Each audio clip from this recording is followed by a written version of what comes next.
And welcome in, everybody, to the Summit City Sports Report number 34 on the year with Southside football coach Andre Goodwell. And boy, coach, love watching the progression of the program under your leadership. As we said, you're in year number 2. You're winners of 2 of the last 4 games. And this is the first time in 4 years that Southside's hit the 2-win mark. So, how do you feel about your team and how you guys have been able to conclude the regular season? I'm very happy with our progress and where we're headed in, the direction we're going in, and how we finished the season, especially defensively. Our defense has been one of the top defenses in the area since week 4. If you go back and look at the stats and our point differential and what we're giving up on defense, we've only given up over 30 points 3 times this season, and that was to Carroll, Snyder, and Wayne. And in both the Wayne and Snyder game, as you can remember, those games were 14-0 and could have very well been 7-0 at halftime. Our defense has kept us in and given us chances in every game, and I'm very pleased with that. Our boys are buying in. We've been preaching to them that we have to get used to making games close. You know, close losses turn into close wins, then close wins turn into larger wins. So we're preaching the process to them, and they're buying in. It still gets kind of hard when you're dealing with teens, and we still have losses piling up. But the gray area for us this year has been, like I said, again, outside of the Carroll game, we feel like that was the only game that we were totally outmatched in. And every other game we've competed well and given ourselves a chance. And like we said, if we start back after the Wayne game to Concordia, where we had our first victory, and even with Wayne and being able to pick up the victory against Lures, and the last game of the season, that stings a little bit too with Northrop, with having a chance to have that game and let it slip away from us. But the way we've been playing is we're building character. Our kids, like I said, are persevering. There's been games that were last year or maybe years prior, they would have shut down and maybe given up and had enough, but we don't have enough this year. We play until the scoreboard reads 0, and then we live with the results. And that's been the biggest thing. Play hard, give ourselves a chance to win, and then we can live with the results. But we can't live with quitting, shutting down, not giving ourselves a chance, and playing 4 quarters of Southside football. Yeah, Coach, your team definitely has not quit this year. I'm showing Murphy's pass here to Justin JT Timberlake Johnson. Boy, what are you seeing now from Robert Murphy at quarterback? He had some big throws in that loss against Northrop, but what are you seeing from the quarterback? Robert's getting a little bit more comfortable now. Like I said, we're still dwindling a little bit with our 2 quarterback sets, also with KJ Alexander. But as you guys seen too, KJ is such a tremendous athlete. While he's growing and learning and growing into the position, it's great that we can utilize him at other positions, at slot and at other and wide out and different things that he can do.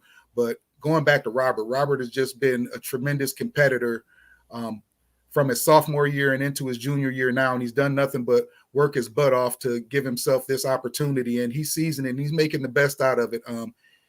He commands the huddle. He leads us well as a junior. I mean, he tries his best to do everything that we ask him to do, and that's what's allowed him to have this opportunity. And like I said, and he's starting to get more comfortable as he gets more time, and the game's starting to slow down for him a little bit, as you can see with a couple of those. Those were perfect throws. Yes. Yeah, beautiful throws. And, you know, I just noticed with JT, he's one of my favorite players in Northeast Indiana.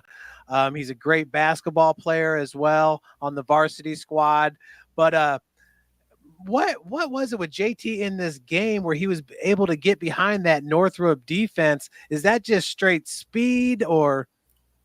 He has deceptional speed. He doesn't look, coming off the line, you wouldn't take him to be a burner. But right. He has long strides, very athletic, and he hits his top speed real quick, as a couple of DBs have seen this year. Ever since TJ Snow went out for us, he's been our deep threat. And against Lures, we took some shots with JT, and he's able to get couple pass interferences, catch a deep ball to set us up too. He's just been a pleasure to have on offense because everybody knows he's a returning second team All SAC safety as a sophomore, and he had 6 more picks this year. So I'm hoping he can get to that first or second team again. We'll see on Saturday when they release that. But he's a tremendous athlete. The upside for him is just crazy. Like you said, he brings a lot of his basketball skills to the football field, being able to high point balls, being able to track balls very well offensively and defensively. And I'm pleased to have him for another year. Man, good football players that are good basketball players. That's a special combination. You know, you think of Tony Gonzalez, who had a great professional career locally. How about James Hardy, who played both at IU, which is crazy to think. Start on football and be on that basketball team. But Thad, do you have a question for Coach Goodwell? I do. Got a question in particular about one of your running backs, Chris Moon. He's a guy who, you know, when you look at the stats, they may not necessarily pop out at you, 2.8 yards per carry particularly. But I remember when you guys played Wayne, Moon was a downhill runner. He was running for power. What has impressed you about Chris from what you've seen from that junior running back? That's one thing about Chris has been a great addition to us this year. This is Chris's first year playing high school football again. Wow. And he has a motor that doesn't quit. If you watch his runs and every time he gets the ball, the last thing that stops moving are his legs. Even in a pile, his legs keep moving. He hits a hole hard, downhill with purpose, not a lot of movement. He hits it and he goes. And like I said, he's just getting comfortable finding his feet along with Malone and Irby in the backfield. We're very happy with our future. None of those guys are seniors. We'll have them all back again next year. We're very happy with the direction we're going in and with the addition of Chris Moon. He's been a very big plus for us this year.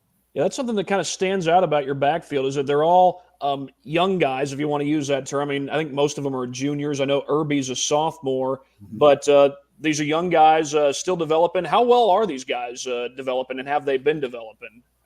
As you see from week to week, I think it's been a little bit.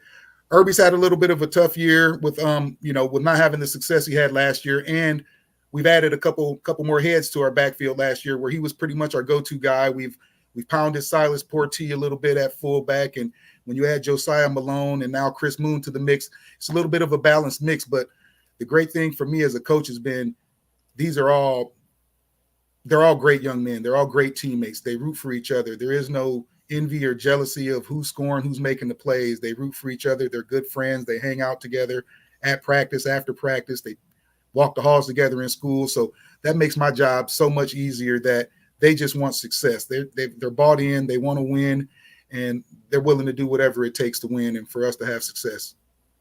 And having all those different running backs, sometimes different heads in the backfield bring different talents, different skill sets to the table. What are some of the different abilities that guys like Josiah, Javon, Silas, and Chris bring to your backfield? That's the most wonderful thing is they're all different.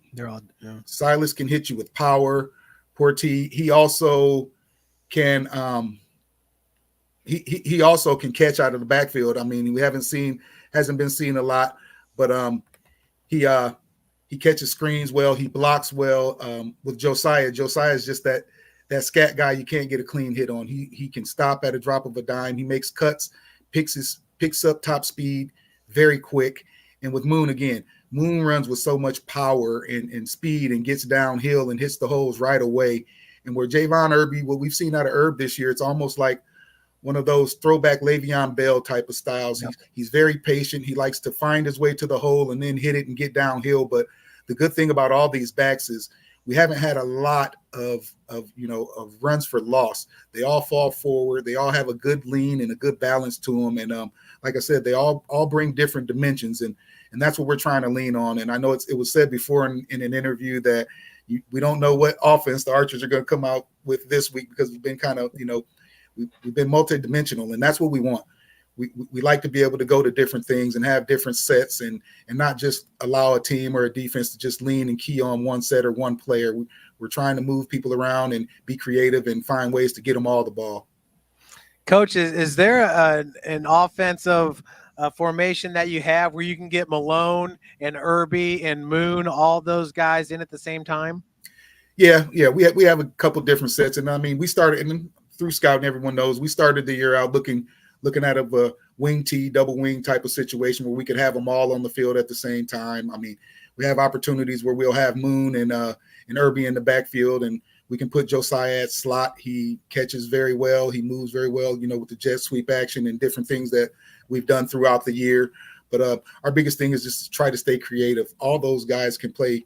Irby can go to the slot. Irby, as you've seen in 7-on-7 action, Irby can run and he can catch, and he could work outside if we needed him to. Moon can catch the ball. We can interchange those guys and put them anywhere. And then we trust Silas and as well. We haven't seen as much of him, but Dietrich Smith is another person who I believe next year he's going to make a little bit of noise going into the backfield too, as well as he has on defense this year. Just another sophomore athlete that we have, just being patient, waiting his turn back there. And he's been doing a great job for us on defense while we wait for him. But just being creative and getting all those guys, like I said, trying to get those guys touches, keeping them happy. But when the ball hits the end zone, they're all happy. So as we find ways to score and keep moving the ball, I think our offense is going to continue to learn. And like I said, as a head coach, I'm an offensive guy, but I'm not ashamed to say we have a defense right now that's holding us in, that's giving our offense, multiple opportunities to get started and to get going in games. And that's what we want. Like we said, we have the type of defense that's going to get stops and continue to give us the ball, create turnovers. And it's up to the offense to find a way to punch it in. And we've been getting better, from week to week. Last week, we had our highest output against Northrop. We were able to put some things together on the ground and through the air. We felt comfortable with that coming in to this week with East Noble, where we know we've got a tough one ahead. Coach, 9 running backs have recorded carries on the season, and only 2 of those are seniors. So you got to love that. Bodes well for the Archers in the future. And you talk about Dietrich Smith, Coach. He's the one that blocked that field goal in the Bishop Lures game, the attempt.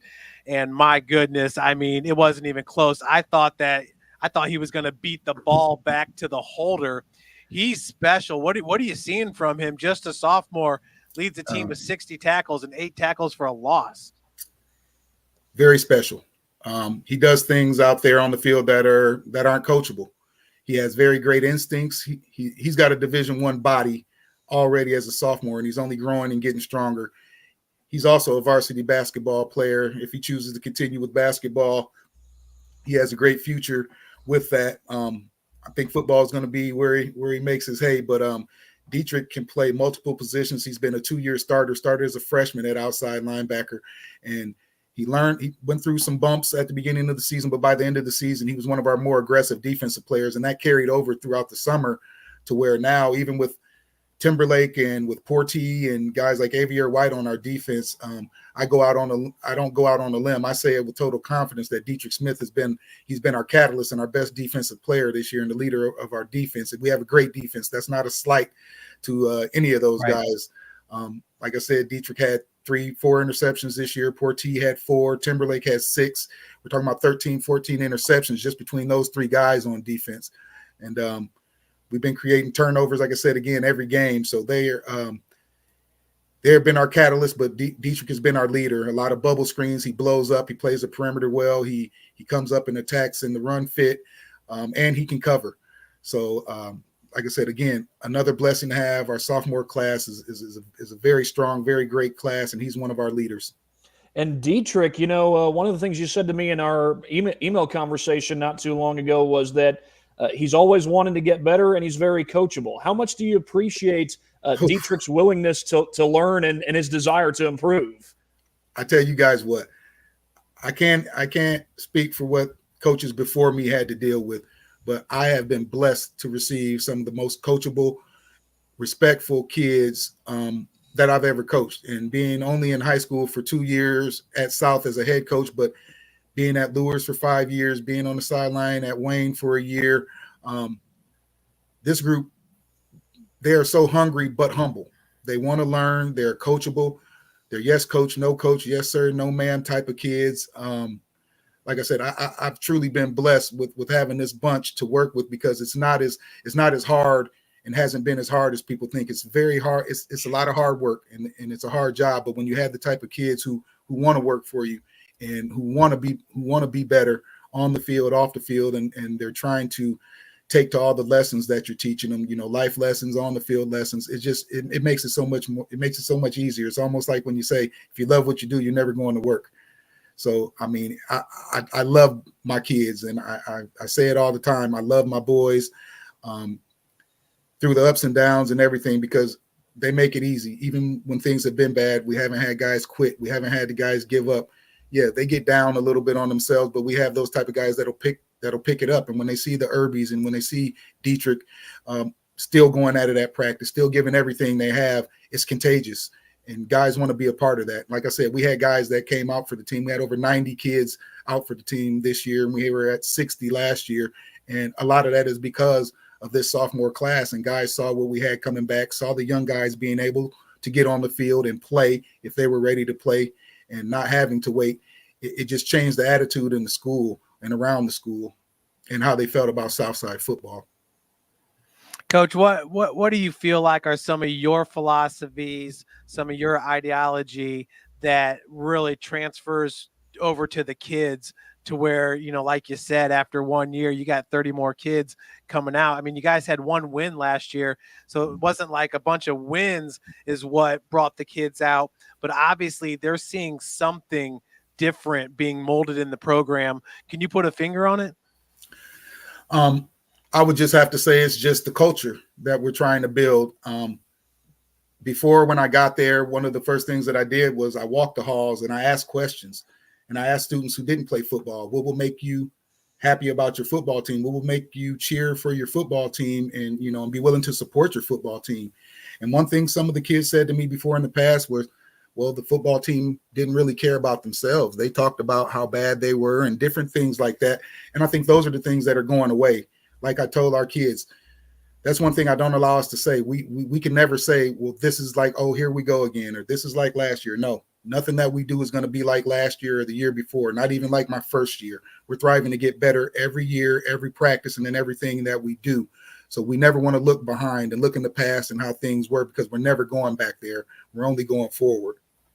Yeah, Coach. And last year I got to visit you at practice, and you're one of the hardest working head coaches. And that could have been because, you didn't have as many assistants last year as maybe you do this year, but you were a very hardworking head coach. I think about Chris DePue from Garrett and how hard I saw him working in practice. Getting drills and getting guys where they need to be. But has it been easier in year number 2 to find assistant coaches and for you to be able to delegate more responsibilities? Yes, it has. Yes, it has. And again, as a first-year head coach last year, I have to learn to lean on my staff and to delegate. I mean, I like to be involved. I'm a hands-on coach. I like to be involved. I like to work in drills, offense, defense, special teams, and give my opinions. But this year, I have a great staff. Our line coach, Kenny Thomas, has been great. Our defensive coordinator, Corey Martin, has been a godsend. He's worked our defense tremendously hard to buy in and to adapt a little bit of his personality. He's got a nasty personality, and we always tell our defense and our players, we want you to take on some of your coach's personality, the never quit attitude, the grit, the never backing down no matter who we're playing, and knowing that we can compete and we have just as good as athletes and we're working harder than anyone else. And that's where we're going to lay our hat. Not that necessarily we're going to have the best athletes. We may not have the biggest line, but where the game's won is hard work and heart. You can't teach heart, but we can teach hard work, and we can make sure we're outworking everybody. And we can make sure that one of the reasons we won't lose, it won't be because we're fatigued or we're tired and we're not having the penalties that you usually get when the team gets tired or when they get beat down. We're not having those things this year. And all those things lead to better football. And we feel better about ourselves when we're not shooting ourselves in the foot with the bad penalties and 10, 11 penalties a game, 100, 200 penalty yards a game. You can't win games like that. And we've been trying to clean that up and become a more disciplined team. And like I said, we feel like we understand the process, and we feel like we're a little bit ahead of the curve, and we could have probably picked up 2 or 3 more wins this year, realistically, if we would have been able to finish and get some things accomplished that we'll get better at and we'll be able to finish next year, most definitely. Coach, you talk about the nasty nature of your defense. Is there one guy, it doesn't have to be defense, it could be offense, but who is all heart. Like, he may not be the fastest or the strongest or the tallest guy on the field, but you got to put him on that field because how much his heart exuberates, to the other players is contagious, and it's just a great thing for you. Coach. Yes. Yep. I hear you. That would be Dontel Gillespie, number 13. He's an undersized defensive end. He's played the interior defensive line. He's played offensive line for us. He's a 4-year player. He wears number 13 because he was selected as our captain. And like I said, a lot of people don't know what 13 represents for us. A lot of people use number 1 in different numbers. We chose 13 as our captain to represent Charlie and Janet Reese and their 13 children that went to Southside and participated in sports and are great kids to this day and great young men and women and productive members of society, and showing respect to Mr. and Mrs. Reese and their family and what they meant to Southside High School, let alone athletics. We thought that would be a great honor for our football team. And when I made that decision last year, we did a night against Northrop to honor the Reese family. And I think I may have had maybe 8 of the 13 all come back to the game, and we presented them with a plaque for their mom and dad and let them know that the number 13 wouldn't be retired, but it would be kept alive and be given to our hardest working player and our captain that we name every year from here on out as long as I'm here. But yeah, Dontel, he works hard. He brings the energy to practice. It doesn't matter who he's going against. It doesn't matter what happened. He's always our rah-rah guy. He leads us in our circles all summer, every practice, and the kids respect him for that. Yeah, a lot of the guys up on your defensive front, whether it's your linebacking core or your front line, you talked about how Gillespie's not necessarily the biggest guy in the world. You could say the same about Javier White. You could say the same about Dietrich Smith. Nonetheless, those guys are making an impact for you. What is it that makes those guys so effective, despite the fact that they're not probably the stereotypical body type of linebacker or D lineman? It's just the willingness to do whatever it takes for the team. AV could play corner. AV could play outside linebacker. AV's out of position, but AV said that's where he wanted to be. That's where he was comfortable. He gives tackles fits with his speed, the way he's able to bend, get to the perimeter, chase quarterbacks down and running backs with his speed. Javier White's one of the most underrated defensive players in our conference. Hands down. I don't think he gets enough credit. I don't think our defense gets enough credit, period, for what we've been able to do in a year and the way we've been able to compete with, like I said, some of the best teams around here. I mean, if you go back and look at what Northside and the number of points they were able to put up on Wayne after they played us, nobody in the city shut out Northside. We're the only team in the city that can say that. Northside didn't score an offensive touchdown when they beat us. Again, Concordia, 1 touchdown. Lures, they had 2. These teams have scored more than that on everyone else that they've played. Snyder knew that they were in a game. It got away.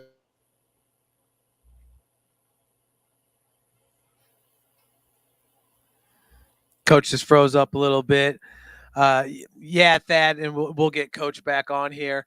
But yeah, Northside, they scored on that defensive touchdown. That was Sosa Savion who hit the quarterback and the ball flew in the air, and then Tristan Newsom picked it up for a touchdown. So he's right. I didn't even think about that, but Northside did not score an offensive touchdown. And man, that's with Tristan Newsom and Malik Moore and all the great players that they have. So hopefully we'll get Coach back here in a second, but you got to be pretty excited. I'm excited to see Southside live for the first time this year and up against this juggernaut of a team.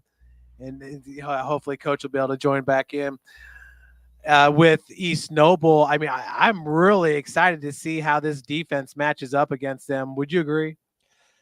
Definitely. And, I think one, obviously the game that stands out to me for Southside is their win against Lures. That's not only is it the best team that they had on their schedule, Lures is genuinely a good team. 5-4. They had that stretch where they won 5 straight, scored 34 on New Haven, 40 on Northrop, 38 on Concordia. Say what you want about the opponents there, but that's a team that's capable of high scoring, and Southside was able to hold them to just 13 in that game. I mean, that's one of the lower scoring. Well, they'd been shut out by Dwenger the previous week, but that was one of the lower scoring games for Lures on the season, and we're definitely not used to seeing that from Lures, but that was a huge win for Southside. It looks like we got Coach back. Yep. Yeah, I'm sorry about that. I had a little technical difficulty. I'm sorry. It happens. Boy, it happens to the best of us, Coach. We know that for sure. Yeah, I'm not 100% sure where we left off. I think we were discussing. Like I said, I was talking about our defense and against some of the better teams around here. Like I said again, our defense is held strong and held tough. Like I said, against a great team early in the season. Like I said, we give up 14 to Marion, a team who's been scoring a lot this season. South Bend St. Joe, and that was just the point I'm making. If you look at the points these teams have scored against other competition and even, quote, better defenses or better teams than what we have, their defenses haven't held up the same as ours have. And I'm just, like I said, I'm very happy with where our defense is and the type of defense we're playing. And our offense, like I said, we're slowly but surely catching up and finding what works for us and trying to be consistent with our offense. But with the way our defense is playing, I believe we will have a chance against anyone.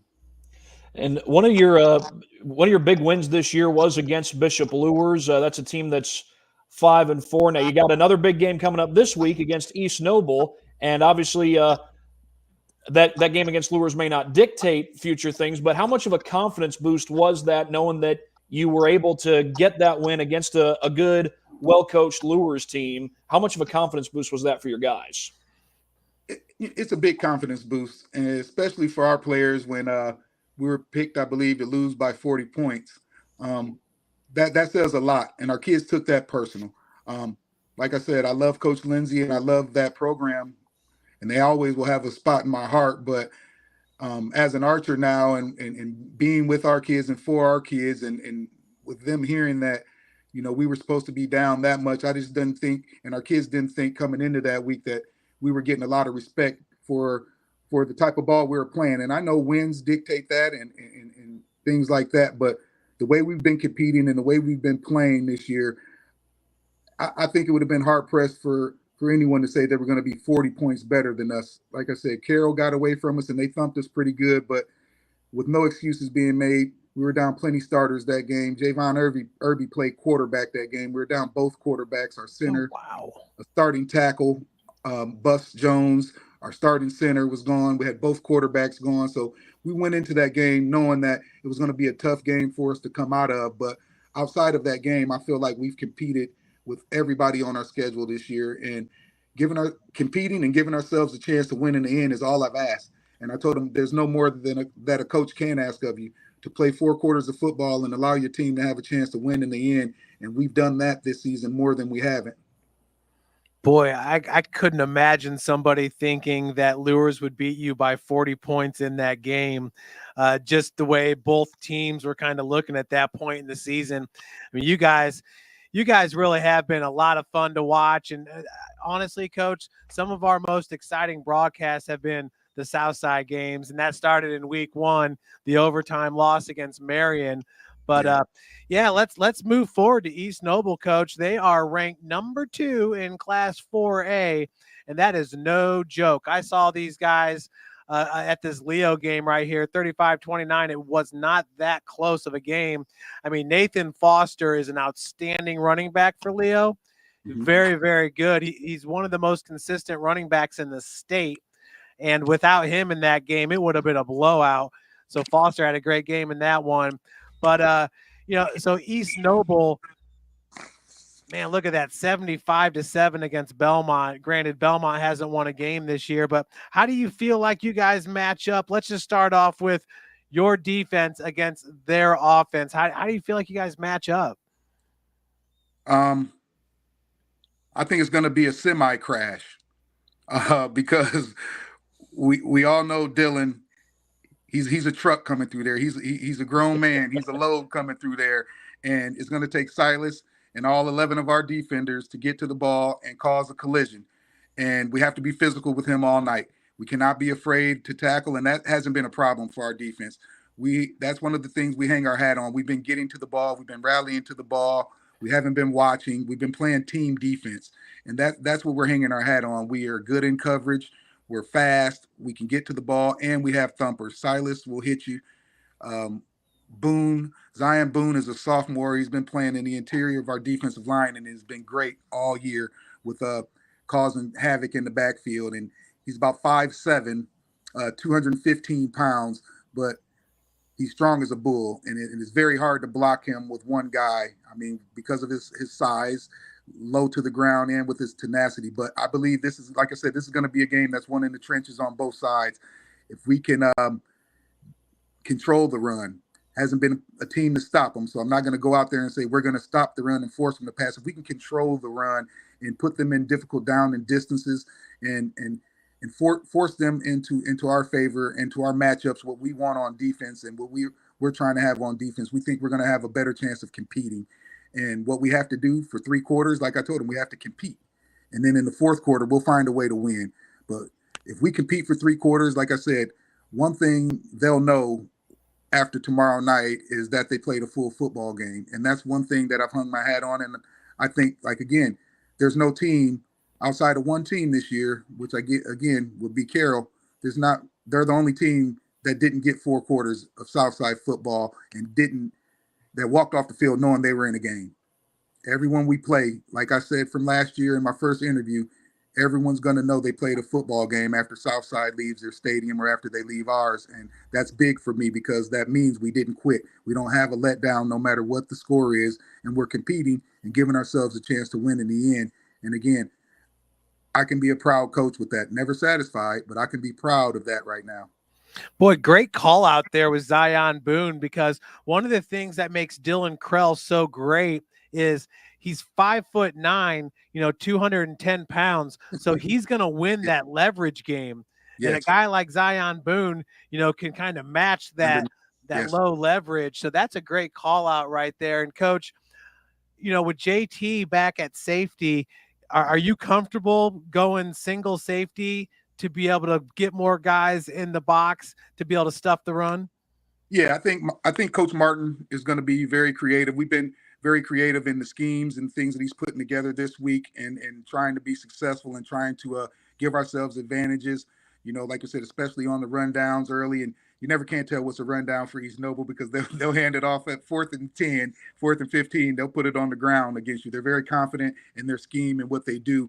And they believe in it and they stick with their guns. But one thing I'm a little bit not surprised about because as a coach, you remember things, and we were able to play East Noble. East Noble was the only team that beat us in our 7-on-7 out at East Noble when we won the championship this year. East Noble was the only team that beat us. So they also shown their quarterback, Biddle. Biddle can throw the ball very well. Yes, he can. And he can throw the ball very well. And he's got Trish out there. He's got some receivers that are not just out there running. They're polished receivers and guys that you can tell who've worked on their craft. I've noticed some things on film when they like to take their shots and he throws a nice ball and he has receivers that'll go get it for him as well. So we're not just looking at Krell. We know Coach Stewart has a well-rounded offense and they maybe surprise some teams with their ability to pass, but we won't be surprised by that. Now, when you're lining up against them offensively, when you look at their defense, do you think that you can? How confident do you think that you are as far as how well you can run the ball against them, how well you can throw against them? Do you see some things that maybe you need to do differently against these guys or anything like that? Yeah, I think there's definitely going to be a few different wrinkles we throw at them. I mean, like I said, we try to be creative with our offense every week, so a team just can't sit on the film that they have from the past week with us. We try to throw a few wrinkles in each week and add to our playbook each week, and hopefully we'll have some things prepared for them that they haven't seen and that they're not ready for. And by the time they can make their adjustments, hopefully we can hit the end zone a couple times. But against that 3-3 stack, they're very aggressive. The good thing about it is that we do, and it may not be the same caliber, but it's a great hard-nosed team. We scrimmage. we scrimmage DeKalb each year, and they run a similar defense, the 3-3 stack. And so we've been able to see that defense. Not a lot of teams ran it here in the SAC, but we've been able to see that defense and try to create some plays and matchups that'll work better for us, with that defense. But again, they're disciplined, they're sound, they're good tacklers, they rally to the ball. We have to just get the ball in the hands of our playmakers in space, and then we'll challenge their best playmakers one-on-one, see if they can make those stops, see if our guys can beat their guys, and then we live with those results. But I'm very confident that if we can hold up front and give our runners an opportunity, and if we can get a chance to get into space, that we'll have a lot to offer come Friday night as far as the offense goes. Thad, did you have any more questions for Coach Goodwell? I know we're getting close on time. Yeah, we're getting close to having to speak with Coach Stewart here, but I guess I'd ask just one more question. One win last year, 2 wins this year. You've talked about the physicality of your team and how that's been good this year. What are some of the other areas that you think your team in particular is growing in? We're playing in all phases this year. Our special teams has been great. We've created turnovers in special teams. Our punters are flipping the field. Corte Wallace has been great as a kicker. He's getting stronger as a sophomore kicker. I mean, we're able to, like I said, set to end. He works in as a punter for us. We're able to set teams back on the goal line where he wasn't as strong last year kicking the ball. We're fielding better. Last year, one of our problems where I think we gave up a punt return almost every other game. We were giving up a punt return, a kickoff return, or being gashed. This year, it hasn't happened. We haven't given up a return all year. And just all aspects of the game is where we're rounding out and just playing offense and defense and special teams alike, all playing for each other. I think that has been great for us. And then you throw in Josiah Malone as a punter who gives us another dimension and another option. With now it's to the point to where as a staff, we're committed to saying, hey, if you see it, you take it. And we saw how that worked out against Lures. It wasn't necessarily a coach's call. I won't take credit for that, but he knows from the sideline that we have confidence in him, that in a situation, if he sees it and feels that he can make a play, to go with it. And we'll live with the result because we trust and we believe in him. And that's one of the biggest things I preach to my team. No matter the bad plays, questionable, they're all called, and we make these calls. And as a coach, we make these calls because we believe in our team. We believe in what they bring to the table, and we believe we can be successful no matter the play we call. Coach, with Malone back there as the punter, and I apologize, I'm trying to envision it. I do remember that great run against Lures, but do you incorporate the rugby punt with him where he's going to, kind of roll out into the flats and he has the option to either run, pass, or kick it? Yeah, his first look, and we've been getting great protection too for him. His first look is at the edge. And if your guys aren't disciplined or if he feels like he's seeing something, and the good thing is he kind of set this up in his mind the whole game against Lures, as he had a few punts before and he watched what they did and afterwards he came to the sideline and said, Coach, every punt he angled inside. I knew I could get to the outside, and we agreed with him, and he made the play. Boy, you got a coach on the field there. You got to love it with Josiah Malone. Coach, yes. Have you East Noble has the best environment in northern Indiana, maybe the state. Have you prepped the guys for that? It's going to be sold out on their side. It's going to be absolutely packed. And I know, unfortunately, that your guys are kind of used to not seeing a whole lot in the stands in the away games. But have you talked to them as a staff? Have you guys talked with the players about what they're going to be walking into? Oh yeah. Like I told them, this is championship football. We're playing against a very high class team, a team who's been one of the best teams, not the best team in the NE8 for a couple years. A lot of respect for Coach Stewart and what they're doing over there. And like I said, these are all programs that someday we're going to emulate. We're trying to get to where they are, but we back down from no one, and we want the big crowd there. The more the merrier, because we plan on showing up and trying to give them everything they want. Yeah, putting on a show. I got to tell you, the more I hear you, you got a very resilient team. It seems like these are the type of guys that they don't let the small things bother them. they're about doing their handling their business. Yes. Like I said, there's no quit in this bunch. I mean, like I said, it gets hard sometimes, it gets tough on them, but as soon as we reel them back in, love on them a little bit, let them know we're here, we're not going to stop, we're going forward, we're going to keep pushing. They bounce right back. Very resilient group. They bounce back, and like I said, they all want to win. They all want to get better, and it just makes my job easy. And like I said, I love this team. Yeah, Coach Goodwell building something special there at Southside.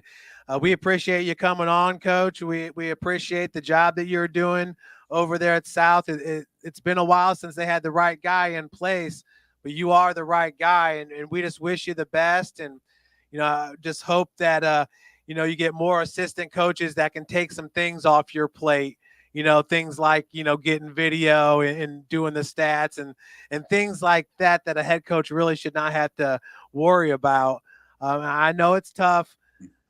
East Noble's an established program. I mean, they got it figured out from the managers all the way up top. And boy, I mean, you were starting at ground zero, and you have made massive strides in 2 years. So we just salute you in the job that you're doing. And we have a comment here. Heather Broderick says, "We love Coach and Southside." So that's always fun when the community. Love you, Miss Broderick. Thank you. Yeah, Coach, do you have like a team mom or something that really has just been awesome for you this year? Yeah, all of our team moms have been great, and I would like to shout out Mrs. Broderick, Miss Sandy Barr, but even more importantly, just a quick. I know we got to get ready to go, but I really want to give a shout out and tell this quick story. I think is just very neat. We have a group of moms that came together last year. My defensive line coach and one of my close coaching confidants, Reggie Blackman, through church and through some Bible studies and the meetings that he was at, he has a group of friends that had children that went to Carroll, I want to say maybe 3-4 years ago. And they always remembered when they played Southside that they said coming to games, they noticed that the support wasn't there and they didn't have a lot in the crowd. And some of these parents just said, hey, if we ever had a chance, we would like to help these kids. We want them to, have the same feeling that Carroll's, the Snyders, and, Homestead, some of the bigger teams out there with the followings and the backing, they said, those kids deserve that too.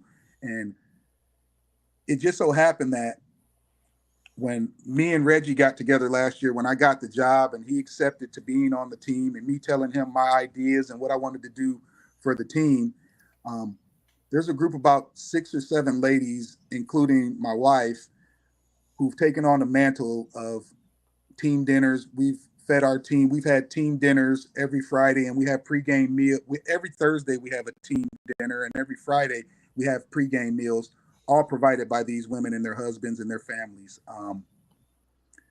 They take care of our kids tremendously. Don't know them from day one. No fight in the game. And they've embraced us and taken our children in as their own, and they love them. We just had team dinner tonight before the interview is where I was coming from. And this has just been a godsend. And they love our kids. Our kids love them. We are able to break bread together. We fellowship. We're able to sit and talk. And those things are big when you're trying to build a family, a team, a program, and getting used to the guys who we want you to call your brothers and who you're fighting with every weekend and going through the ups and downs with. So to be able to sit down and have a good meal every weekend and be together, and now we can laugh and talk, and let our hair down and not let it be all about football, but we talk about life. We talk about everything that's going on outside the football field when we're together. And they've just been a godsend. And like I said, I don't know where we'd be without them, but I like to give them all, Stacy, everyone, I'd like to give you all a shout out and tell you how much we care about you and love you over there at South. And like I said, we're just very grateful to have them. But yeah, we don't just have one team mom. We have a group of moms collectively, and we have the parents on the team who help with this. But it's just been great for our boys. And like I said, they see and learn too that, hey, it's not always the people in our community. Some people on the outside want the best for you guys too, and they try to help us out and give to us as much as they can. Love it, Coach. Well, shout out to all the team moms, and good luck tomorrow night up in Kendallville. Hey, I appreciate it. Thank you guys for having me on. Thank you, Coach. That's Coach Goodwell, and we're going to switch over, and we got Coach Alex Stewart coming up in a second. Thanks for joining us, everybody.